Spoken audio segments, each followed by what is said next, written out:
welcome back to another fake football season. I'm glad to see no one here is a quitter. I wanted to quit, but Ryan wouldn't let me. Back to work, fool! Welcome to the first episode of Fake Football, today now live, previously recorded.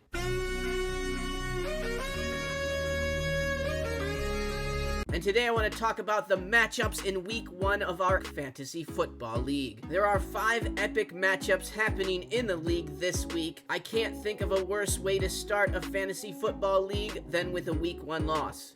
No mercy. So you definitely need to make sure that your teams have a good start. Sorry, Dave, you have to play me, so that's obviously the worst start you could possibly have.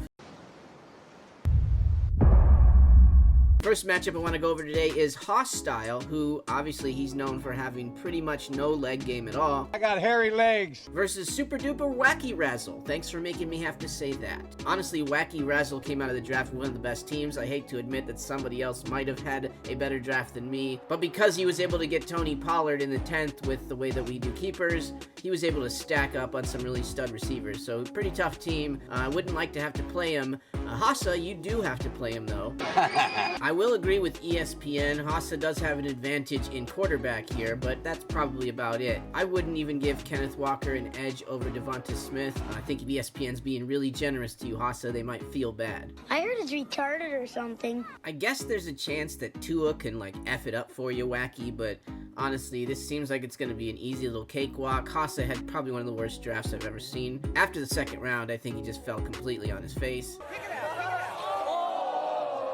Next up, we have the Deadly Venoms taking on the Austin, Texas Can't even say it. Austin, Texas G-Dog Warriors. Holy dog shit! Texas only steers and queers come from Texas, private cowboy.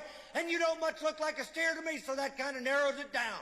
I actually think that the G-Dog Warriors had a pretty good draft as well, but Cooper Kupp going down definitely hurts your projection for this week. Alvin Kamara being suspended, I don't really know if Kamara is worth a damn or not, to be honest with you. Wow, this is garbage. I feel like projecting anything under 20 for McCaffrey is kind of low, but even with him getting 30, you still need help from a bunch of other places. You got a lot of question marks in that lineup right now. I think that as long as your team gets healthy and you get there, it's a pretty good team. But if you're going to lose a bunch of games early because Cooper Kupp got hurt, it's going to give you an uphill climb to the playoffs. Unless somebody really important gets hurt on Jerry's team, I think it's a pretty easy cakewalk for him. But again, it's week 1, so you honestly never know what's going to happen. Drake London and Calvin Ridley could go off for you, and everything I say here matters not. But either way, losing Cooper Kupp is not the best way to start a season. It's really fucking stupid. Here you go, guys. If we had a TV contract for Not Poor Just Broke, this would be the feature game of the week. Our current champion taking on one of the founders of the league.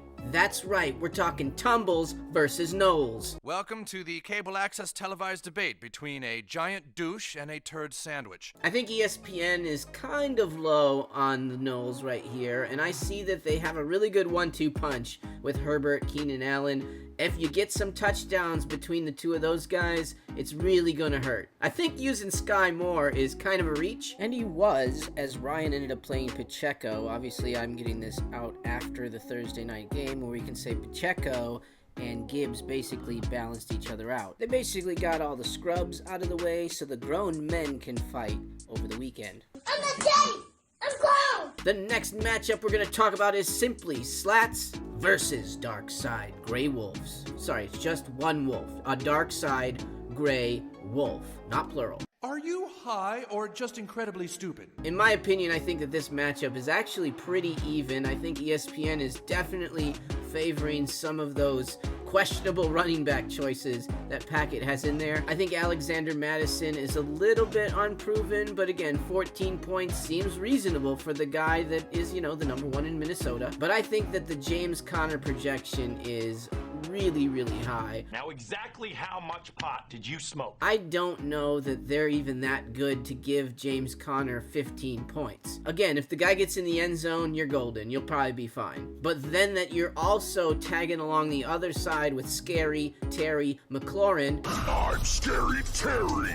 You can run, but you can't hide, bitch. Those are two players I hate to have to see in my starting lineup, but what does it matter to you? You have the Mahomes-Kelsey stack. Oh, wait a minute. You might not have Kelsey this week. You didn't, and Mahomes was a mere mortal, so I don't think it's gonna go well for you. And for Slats, the only big question mark I see for your side, honestly, is maybe Cole Kmet, the tight end. You know, he can really goose egg you sometimes, but otherwise, the rest of your guys seem pretty much like they should do what they're supposed to. But if Kelsey doesn't play, you should be fine. No, he's great. I think he's doing a great job.